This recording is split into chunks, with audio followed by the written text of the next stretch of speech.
بسم اللہ الرحمن الرحیم۔ فقہ المعاملات کورس کی آج ہماری کلاس ہے، کلاس نمبر 11 مجموعی طور پر، اور اس ہفتے کی ہماری کلاس ہے کلاس تیسری۔ آج کی کلاس میں بھی ہم وہی تفصیلات پڑھتے ہیں۔ ٹائپس آف سیل یعنی خرید و فروخت کی جو صورتیں ہیں، مختلف قسمیں ہیں، ان کی ان کا تفصیلی تعارف اور ان کے احکامات وغیرہ۔ اب تک ہم نے بے صرف اور بے موقوف اور بے صحیح، یہ تقریباً 3 قسمیں پڑھی ہے، ٹھیک ہے؟ بے صحیح، بے موقوف اور بے صرف، اس کے بنیادی اہم پوائنٹس ہم نے مکمل پڑھ لیے ہیں۔ آج ہم دیکھتے ہیں تیسری قسم، بیع مقایضہ۔ مقایضہ، اس کو بارٹر سیل کہہ سکتے ہیں آپ۔ مقایضہ کے بارے میں 3 باتیں آپ ذہن میں رکھ لیں تو کافی ہے۔ پہلا پوائنٹ کہ مقایضہ کس کو کہتے ہیں، تعریف، مقایضہ کا حکم، اور نمبر 3 بے مقایضہ اور عام جنرل سیل یا بے میں کیا فرق ہے۔ تینوں کو ایک ایک کر کے دیکھیے۔ مقایضہ کا جو لفظ ہے، اس کا اصل مادہ اور روٹ قیض ہے، قاف یا ضاد۔ عربی ڈکشنری میں جب آپ اس لفظ کو تلاش کریں گے تو آپ نے کہاں جا کے دیکھنا ہوگا، قیض میں، قاف یا ضاد میں، وہاں آپ کو یہ لفظ مل جائے گا باب مفاعلہ سے۔ اس کا لغوی معنی آتا ہے عوض، کوئی بدل، کوئی عوض، معاوضہ، عوض ایک جانب کا جو ہوتا ہے۔ فقہ کے اندر اس کا کیا مطلب ہے؟ فقہ میں اس کا مطلب ہوتا ہے، عربی میں اس کی تعریف یوں کی جاتی ہے، بیع العین بالعین، بیع العین بالعین، عین کا عین کے ساتھ تبادلہ۔ عین کا کیا مطلب ہوتا ہے؟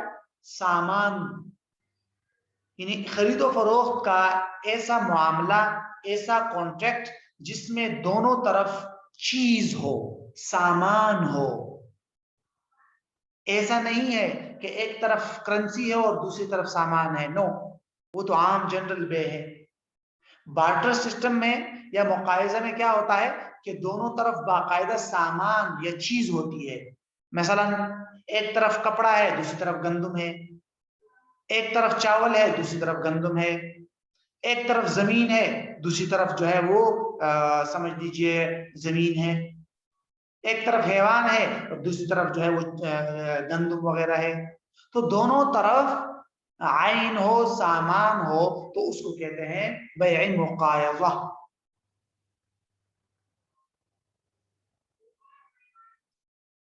دوسری بات، بیع مقایضہ کا حکم۔ بیع مقایضہ کا شرعی حکم کیا ہے؟ اس کی بنیادی طور پر 2 صورتیں بن سکتی ہے۔ ایک صورت تو یہ ہے کہ بیع مقایضہ میں دونوں طرف کی جو چیزیں ہیں وہ چیزیں اموال ربویہ نہیں ہیں۔ اموال ربویہ نہیں ہے کا مطلب یہ ہے کہ وہ ایسی چیزیں ہیں جن پر سود اور ربا کے احکامات اپلائی نہیں ہوتے، ٹھیک ہے؟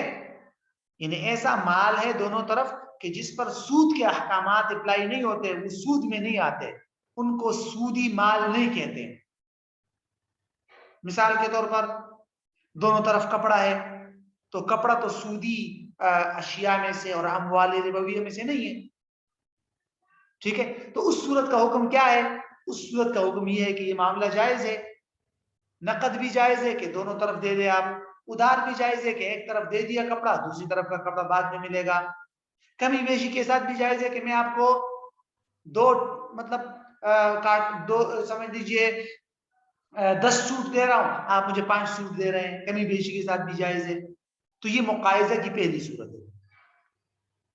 پہلی صورت کیا تھی کہ دونوں طرف کی جو چیز ہے وہ اموال ربویہ میں سے نہیں ہے، سودی مال نہیں ہے، تو اس کا حکم میں نے آپ کو بتا دیا کہ اس کی ہر صورت جائز ہے. دوسری صورت کہ دونوں طرف کی جو چیزیں ہیں وہ اموال ربویہ ہے، یعنی ایسی چیزیں ہیں جن پر سود کے احکامات اپلائی ہوتے ہیں، جیسے سونا، چاندی، گندم، چاول ہے کہ نہیں، کھجور، نمک وغیرہ وغیرہ، ایسی چیزوں کا تبادلہ ہو رہا ہے.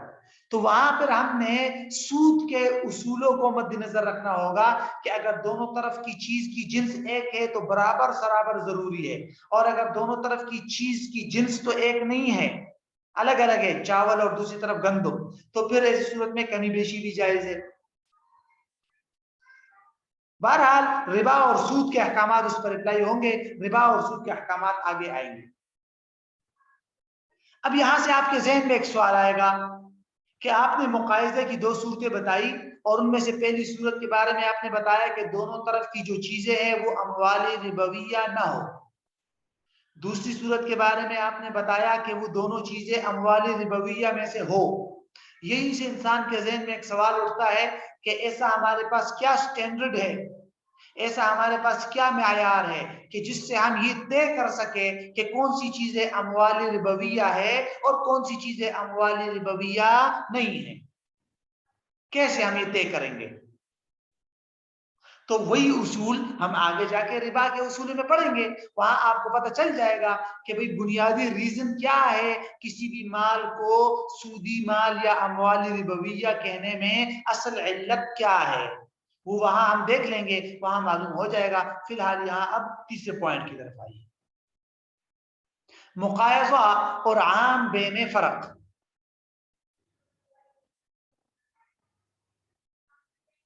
مقایضہ اور عام بے میں ایک مشہور فرق تو وہی ہے جو اس کی تعریف سے معلوم ہوتا ہے کہ عام بے میں ایک طرف کی چیز ثمن ہوتی ہے، کرنسی وغیرہ، قیمت، اور دوسری طرف سامان ہوتا ہے، جبکہ مقایضہ میں ایسا نہیں ہے. مقایضہ میں دونوں طرف کی چیزیں سامان کی شکل میں ہوتی ہے. یہی وجہ ہے کہ فقہا فرماتے ہیں کہ اس میں مقایضہ کے اندر دونوں طرف کی چیزوں کو آپ مبیع بنا سکتے ہیں.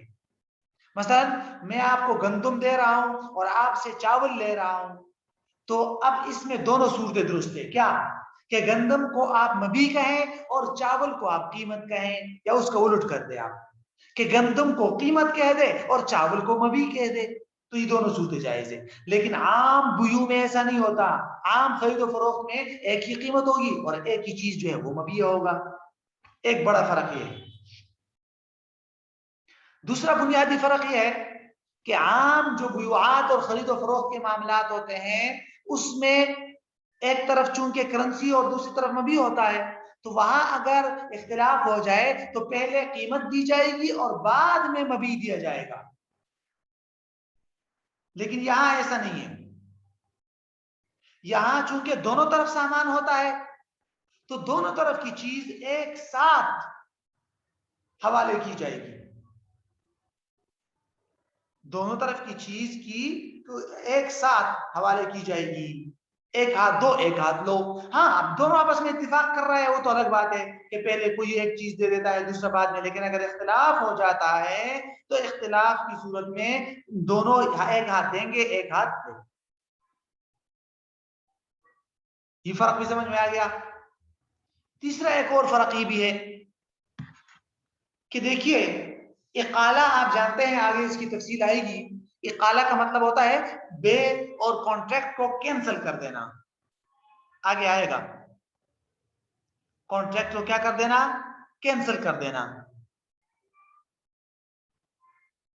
تو اس کے لیے اہم شرائط ہیں. ان میں سے ایک شرط یہ ہے، فقہاء نے لکھا ہے کہ مبیع موجود ہو جب تک، اس وقت تک کانٹریکٹ کینسل ہو سکتا ہے. میں نے آپ کو موبائل بیچا تو جب تک یہ موبائل موجود ہے کانٹریکٹ کینسل ہو سکتا ہے، لیکن خریدار سے اگر وہ چیز ضائع ہو گئی اب کانٹریکٹ کینسل نہیں ہو سکتا، چیز ضائع ہو گئی. یہاں مقایضہ کے اندر ذرا اصول الگ ہے. مقایضہ میں نے آپ کو چاول دے دیے اور آپ سے میں نے گندم لے لیے، تو دونوں طرف کی کوئی ایک چیز اگر ضائع ہو جائے تو کوئی بات نہیں ہے. کیوں؟ اس لیے کہ دوسری جو چیز موجود ہے اس کو ہم مبیع بنا سکتے ہیں. تو لہٰذا مقایضہ کا کیا رول ہوگا کہ دونوں طرف کی چیزوں کا کانٹریکٹ ہو گیا تو کانٹریکٹ کے بعد ایک چیز جو ہے ضائع ہو گئی تو تب بھی اس کانٹریکٹ کو باہمی رضامندی سے کینسل کیا جا سکتا ہے.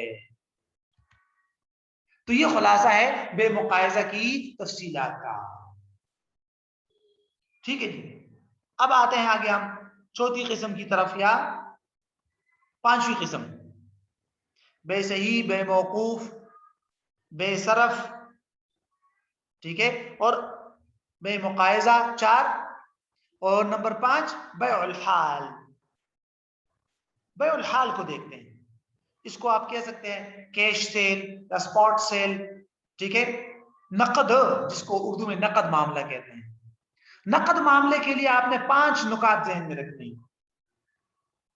اس کو میں نے اس طرح پوائنٹس ٹو پوائنٹس میں تقسیم اس لیے کیا ہے تاکہ آپ اس کو یاد کریں تو آپ کے ذہن میں آئے. کوئی بھی آپ سے پوچھے کہ بیع الحال کے احکامات بتائیں تو یہ 5 پوائنٹ آپ کے ذہن میں ہو تو خود بخود اس کے تحت جو تشریح اور اس کے تحت جو ڈیٹیل ہے وہ تھوڑی تھوڑی ذہن میں آ جائے گی. عنوان اگر ذہن میں ہے تو یہ 5 عنوانات آپ نے بیع الحال کے تحت اپنے ذہن میں مستقل رکھنے. پہلا پوائنٹ بیع الحال کی تعریف کہ کیا ہے بیع الحال. نمبر 2 بیع حال کا حکم. نمبر 3 بیانی مدت کے بغیر خریداری، یعنی کوئی ٹائم فکس نہیں ہوا اور چیز خرید لی گئی تو اس کا کیا حکم ہوگا. نمبر 4 کہ بیع الحال میں پہلے چیز حوالے کی جائے گی یا قیمت. اس کے بارے میں نے آپ کو پیچھے تفصیل بتائی تھی، یہاں دوبارہ آ جائے گی مختصر. اور 5واں پوائنٹ قیمت کی وصولی کے لیے چیز کو اپنے پاس روکے رکھنا. سیلر جو ہے وہ کہے کہ پہلے میرے قیمت دے دو تب میں چیز دوں گا. اس کو کہتے ہیں فقہ کے اندر حبس المبیع لاستیفاء الثمن. یہ 5 پوائنٹ آپ نے ذہن میں رکھنے ہیں.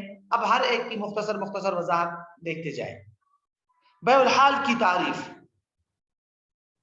بیع الحال کی آسان تعریف یا مطلب ہے نقد معاملہ کرنا، جس کو اردو میں کہتے ہیں.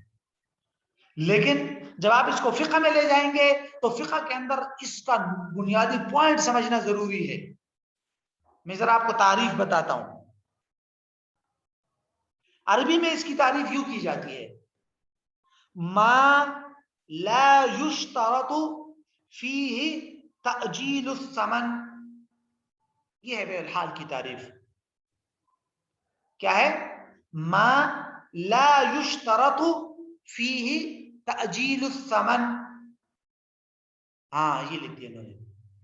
یعنی وہ کانٹریکٹ، وہ خرید و فروخت کا معاملہ کہ جس میں قیمت کے ادار ہونے کی شرط نہ لگائی جائے. قیمت کے ادار ہونے کی شرط نہ لگائی جائے کہ بھائی قیمت میں 10 دن بعد دوں گا، قیمت میں 1 مہینے بعد دوں گا. نو، ایسی کوئی شرط نہیں لگائی. اور آپ نے جا کے دکاندار کو کہہ دیا بھائی 5 کلو چینی دے دو، اس نے دے دی، آپ اٹھا کے لے آئے.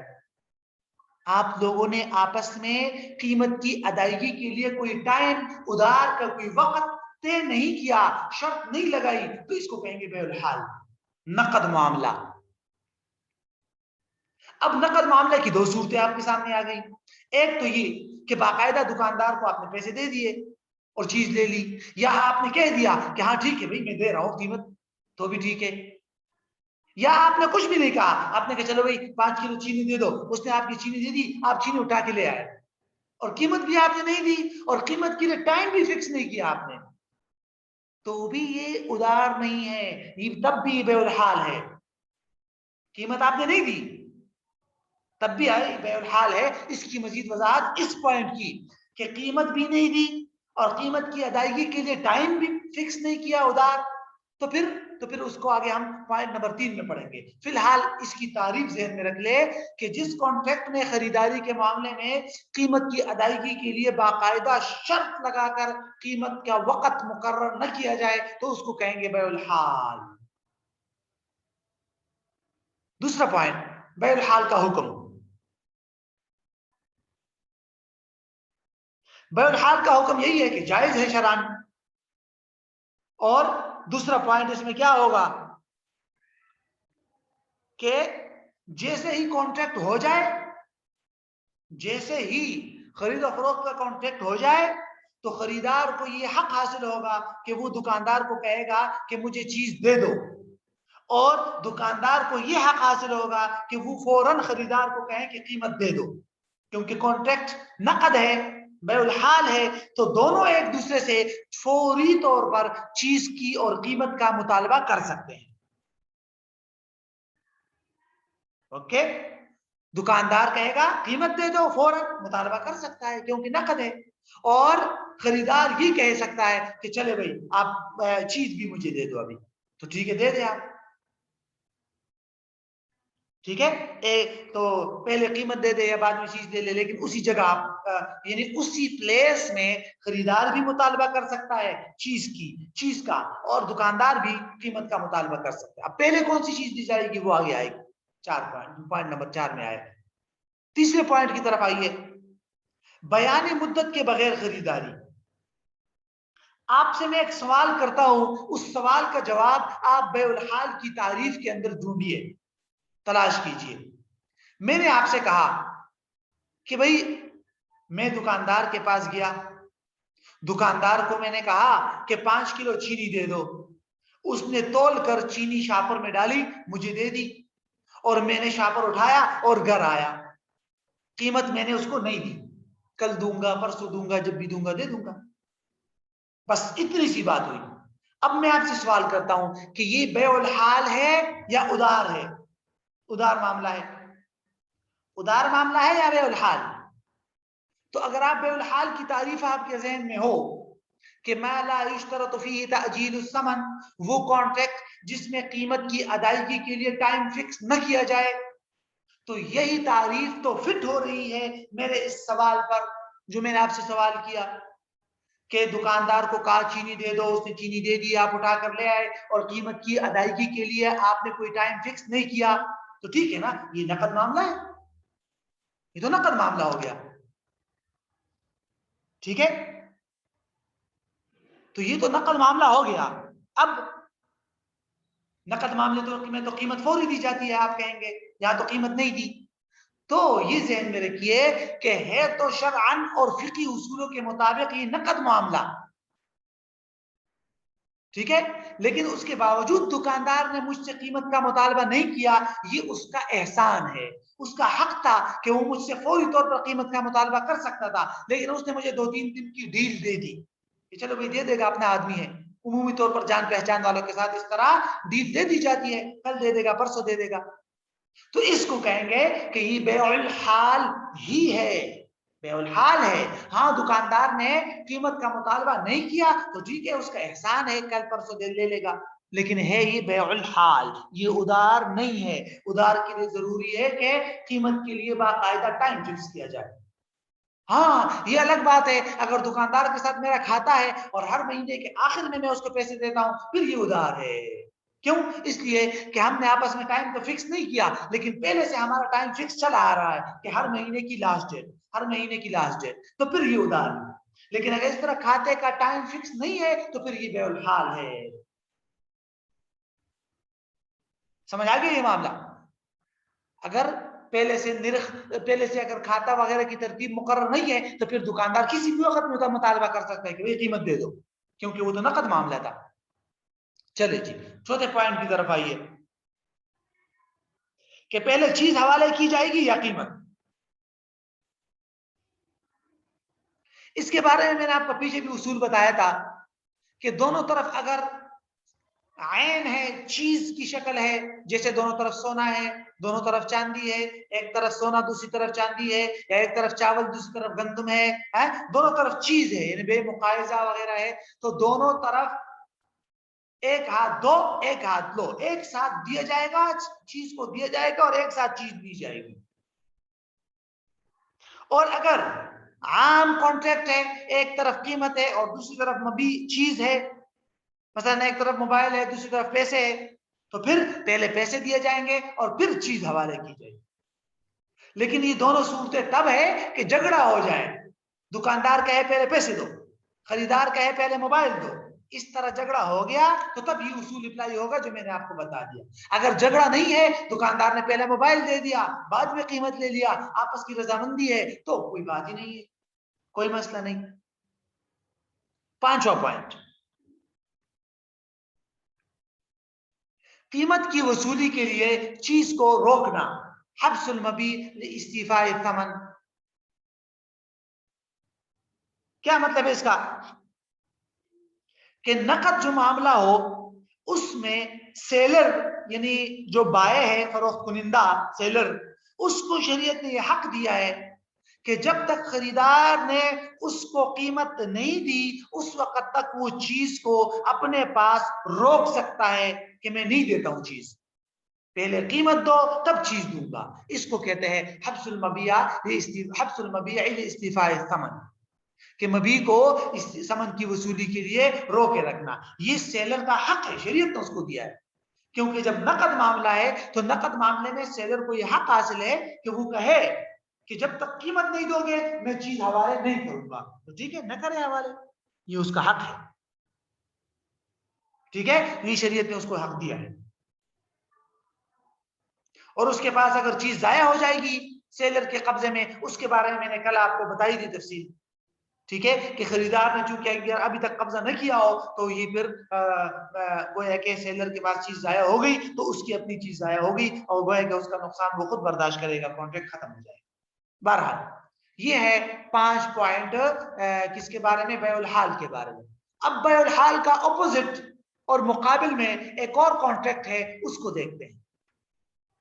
وہ ہے بیع المؤجل.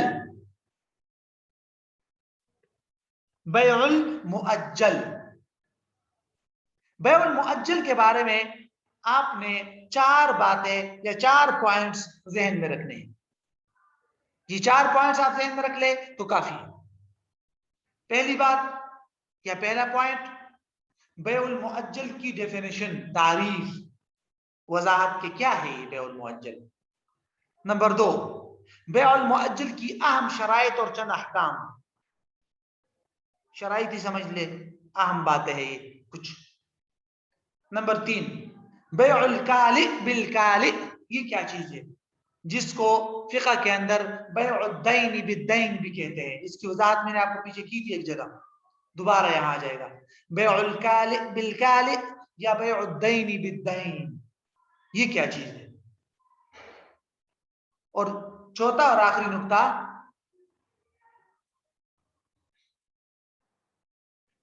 تو یہ چوتھا پوائنٹ جو ہے ہمارے پاس بیع المؤجل میں، وہ ہے ادار کی وجہ سے کسی چیز کی قیمت میں اضافہ کرنا.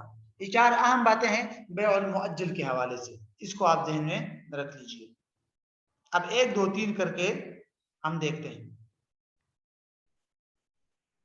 پہلی بات، بیع المؤجل کی تعریف یا ڈیفینیشن کہ یہ کیا ہے. بیع المؤجل کا آسان ترجمہ آپ یوں کہہ سکتے ہیں، ادار معاملہ، خرید و فروخت کا ادار معاملہ. لیکن فقہ کے اندر آپ آئیں گے تو فقہ کے اندر وہی پوائنٹ ضروری ہوگا. کون سا؟ شرط لگانا باقاعدہ ادار کے لیے. یعنی کیا ہو جائے گا؟ ہم نے بیع الحال کی تعریف کیا کی تھی؟ ما لا یشترط فی تاجیل الثمن. اس میں لا ہٹا دیجئے تو بیع المؤجل کی تعریف ہو جائے گی کیا؟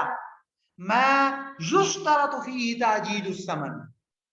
وہ خرید و فروخت کا معاملہ جس کے اندر قیمت کی ادائیگی کے لیے باقاعدہ ادار کا یا ٹائم کا مقرر ہونے کی شرط لگائی جائے کہ بھئی میں آپ کو اگلے مہینے کی یکم کو پیسے دوں گا، میں آپ کو 2 مہینے بعد پیسے دوں گا، تب مجھے چیز دے دو. تو ایسے خرید و فروخت کا معاملہ جس میں قیمت کی ادائیگی کے لیے باقاعدہ بعد کا ٹائم باقاعدہ فکس کیا جائے، مؤخر ٹائم مقرر کیا جائے، یعنی ادائیگی کو مؤخر کرنے کی شرط لگائی گئی ہو، اس کو کہتے ہیں بیع المؤجل. تو مثلا میں دکاندار کے پاس گیا، میں نے اس کو کہا کہ 5 کلو چینی دے دو لیکن قیمت میں آج نہیں دوں گا، میں آپ کو 2 دن بعد دوں گا. ٹھیک ہے بھائی، یا جمعے کے دن دوں گا یا فلاں تاریخ کو دوں گا. تو باقاعدہ شرط لگا دی میں نے کانٹریکٹ میں، خرید و فروخت میں. تو یہ بیع المؤجل کہلاتا ہے. جب تک خرید و فروخت میں اس طرح کی شرط نہ ہو ادار کی قیمت کو ادار رکھنے کی شرط اگر نہیں ہوگی تو وہ پھر بیع مؤجل نہیں ہوگا. دوسری بات، اہم شرائط یا احکام کہہ سکتے ہیں آپ اس کو، 3-4 اہم باتیں ہیں بیع المؤجل کے حوالے سے، متفرقات تھے تو اس لیے اس کو یہاں ڈال دیا. پہلی شرط تو یہ ہے کہ ادار معاملے کے لیے یہ ضروری ہے کہ ادائیگی کس دن کی جائے گی وہ دن اور تاریخ متعین طور پہ معلوم ہو. اگر ادائیگی کا ٹائم متعین طور پہ معلوم نہیں ہے، فکس طور پہ، تو شرعی طور پر ایسا معاملہ پھر جائز نہیں ہے، درست نہیں ہے. مثلا آپ کہہ رہے ہیں کہ بھائی جس دن میرا بھائی آئے گا پھر قیمت دے دوں گا، اب پتہ نہیں ہے کب آئے گا بھائی، یہ کانٹریکٹ شریعت کی نظر میں درست نہیں ہے، فاسد ہو جائے گا یہ معاملہ. ٹھیک ہے، باقاعدہ متعین ایک تاریخ فکس کی جائے. دوسری بات، بیع المؤجل کے اندر سیلر جو ہوتا ہے، فروخت کنندہ، وہ چیز کو قیمت کی وصولی کے لیے اپنے پاس روک نہیں سکتا. بیع الحال کے اندر آپ نے ایک پوائنٹ پڑھا تھا، اگر آپ کو یاد ہوئی ابھی 5ویں پوائنٹ میں، کہ اس میں یہ تھا نقد معاملے میں کہ سیلر کو، فروخت کنندہ کو یہ حق حاصل ہے کہ جب تک اس کو پیسے نہ ملے وہ چیز کو اپنے قبضے میں روک کے رکھے. لیکن بیع المؤجل میں سیلر کو یہ حق حاصل نہیں ہوتا. کیوں؟ کہ جب سیلر راضی ہو گیا قیمت کی ادائیگی کو مؤخر کرنے پر اور بعد میں اس کے لیے اس نے خود ٹائم فکس کر دیا، تو اس نے اپنا حق ساقط کر دیا. اس کا حق تھا کہ نقد ابھی پیسے لے لے، لیکن وہ راضی ہو گیا کہ بعد میں پیسے دے دو. تو جب وہ خود راضی ہے کہ بعد میں پیسے دے دو، تو گویا کہ اس نے حبس مبیع کا جو اپنا حق تھا وہ گرا دیا، ڈراپ کر دیا، ختم کر دیا. لہذا اب بیع المؤجل اور ادار معاملے میں فروخت کنندہ کو یہ حق حاصل نہیں ہوگا کہ وہ چیز جو ہے وہ اپنے پاس روکے رکھے قیمت کی وصولی کے. تیسری بات،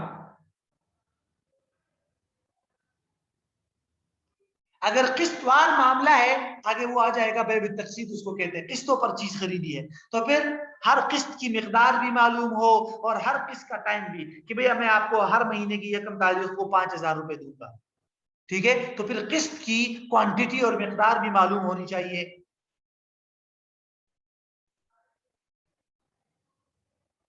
ٹھیک ہے، اور آخری پوائنٹ یہ ہے کہ سیلر جو فروخت کنندہ ہے اس کو یہ بھی حق حاصل نہیں ہے کہ جو ٹائم فکس ہو چکا اس ٹائم سے پہلے خریدار سے قیمت کا مطالبہ کرے. نہیں، مثلا خریدار کو کہا تھا کہ بھئی 1 دسمبر 2021 کو اس کو پیسے دے دینا، تو اس سے پہلے فروخت کنندہ جو ہے اس سے قیمت کا مطالبہ نہیں کر سکتا.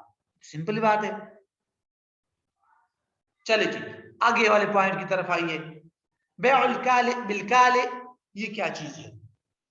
اس کو فقہ میں بیع الدین بالدین بھی کہتے ہیں، یعنی دونوں طرف چیز کو ادار رکھا جائے، اس کو کہتے ہیں بیع الکال بالکال یا بیع الدین بالدین. کیا کہتے ہیں اس کو؟ دونوں طرف کی چیز کو ادار رکھا جائے. مثال، میں دکاندار کے پاس گیا، میں نے اسے کہا کہ بھائی مجھے 1000 روپے کی جو ہے 10 کلو چینی دے دو، مثال کے طور پر 1000 روپے کی 10 کلو چینی دے دو. اس نے کہا ٹھیک ہے، اور ہم نے آپس میں یہ طے کیا کہ بھائی میں آپ کو پیسے جمعے کے دن دوں گا. ٹھیک ہے، 2-3 دن بعد، اور چلو تم مجھے 10 کلو چینی بھی جمعے کے دن دے دینا. دکاندار نے کہا ٹھیک ہے، میں نے آپ کو 1000 روپے کے بدلے میں 10 کلو چینی فروخت کر دی، لیکن میں چینی آپ کو جمعے کے دن دے دوں گا جب تم قیمت دے دو گے. میں نے کہا ٹھیک ہے، میں چلا گیا. اب کانٹریکٹ ہم نے آج کنفرم کر دیا، کمپلیٹ کر دیا، لیکن دونوں طرف کی چیز ہم نے ادار رکھ لی. قیمت بھی میں جمعے کے دوں گا، تم چینی بھی مجھے جمعے کے دن دے دو. یہ شرط لگا دی ہم نے، دونوں طرف کی چیز کو ادار رکھنے کی شرط لگا دی ہم نے. اس کو کہتے ہیں بیع الدین بالدین اور بیع الکال بالکال. باقاعدہ واضح احادیث میں اس سے منع کیا گیا ہے، یہ ناجائز ہے. اس کی اور بھی کئی صورتیں بنتی ہیں آج کل، لیکن میں آپ کو ہر ہفتے میں منگل کے دن جو ایک لیکچر دیتا ہوں، اس میں سے ایک لیکچر میں آپ کو دوں گا قرضوں کی خرید و فروخت، بیع الدیون. ایک لیکچر آپ کو دوں گا میں. تو اس میں اس کی بھی مزید وضاحت آ جائے گی، اور بیع الدیون کی بہت ساری صورتیں بھی آپ کو آ جائے گی، سامنے آ جائے گی، بیع الدین بالدین، بیع الدین بالعین، بیع الدین بالنقد وغیرہ وغیرہ، بہت ساری صورتیں ہیں اس کی، وہ انشاءاللہ اس لیکچر کے اندر آ جائے گی سامنے آپ کی۔ آگے والے پوائنٹ کی طرف آتے ہیں ہم، ادھار کی وجہ سے چیز کی قیمت میں اضافہ کرنا۔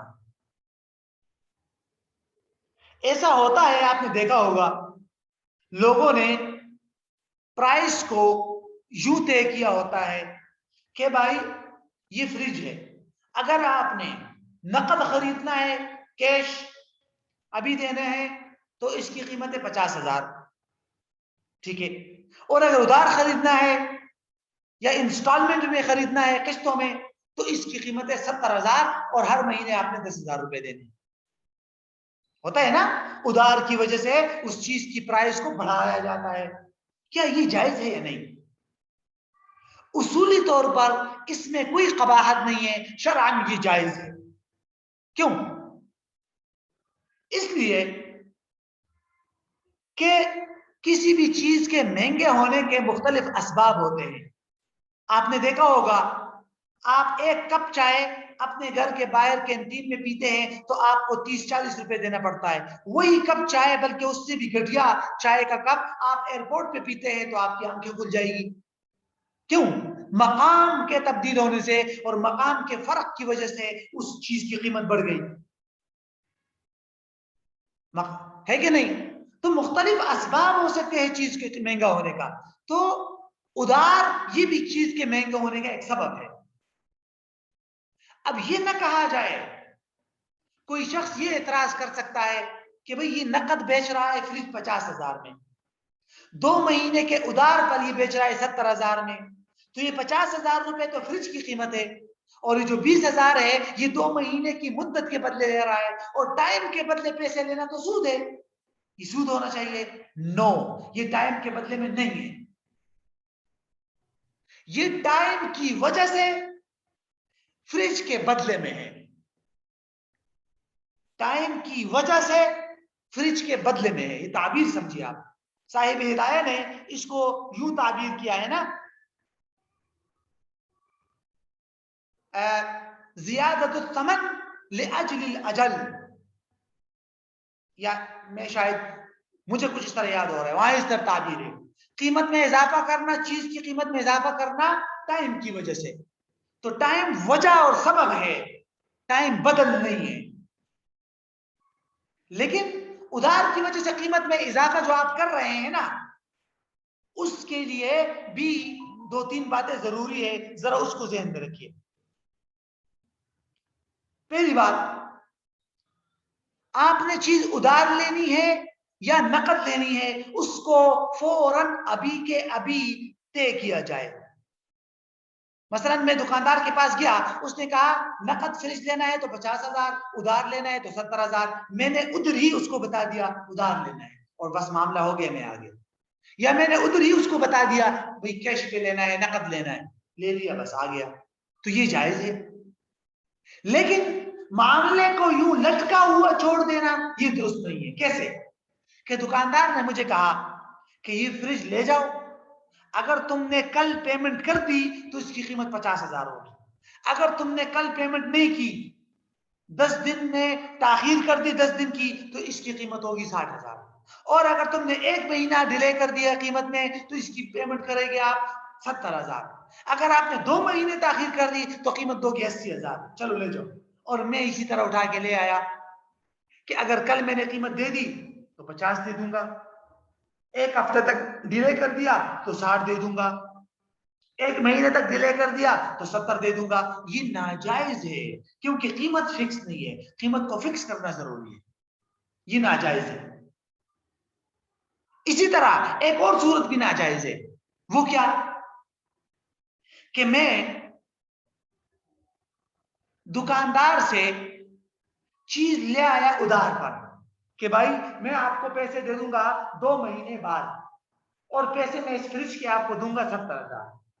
اب 2 مہینے بعد میرے پاس پیسے نہیں آئے، اور میں نے 2 مہینے سے بھی زیادہ تاخیر کر دی، 3 مہینے کر دی۔ اب دکاندار مجھے کہتا ہے کہ 70,000 تو 2 مہینے کی تاخیر پڑتے، تم نے 3 مہینے کی تاخیر کر دی، لہذا اس 1 مہینے کی تاخیر کی وجہ سے تم مزید 10,000 روپے دو، 80,000 روپے دو۔ یہ بھی ناجائز ہے، یہ تاخیر کی وجہ سے مزید 10,000 جرمانہ لینا یہ بھی سود ہے، ناجائز۔ شروع میں ہی آپ نے جو ادھار رکھا تھا وہی قیمت دینی ہوگی۔ بعد میں اگر تاخیر ہو جائے یا دکاندار مجھے کہے چلو 2 مہینے مزید لے لو اور پیسے میں اضافہ کر دو، نو، یہ جائز نہیں ہے۔ شروع میں جو قیمت فکس ہوگی بس ہو گئی، اس میں کمی بیشی جائز نہیں، یہ ذہن میں رکھیے گا، ٹھیک ہے؟ تو یہ خلاصہ ہے اس کا۔ تو اگلی کلاس میں انشاءاللہ ہم پھر بے سلم دیکھیں گے۔ ابھی آپ کے ذہن میں کوئی سوال ہے تو وہ کر دیجیے۔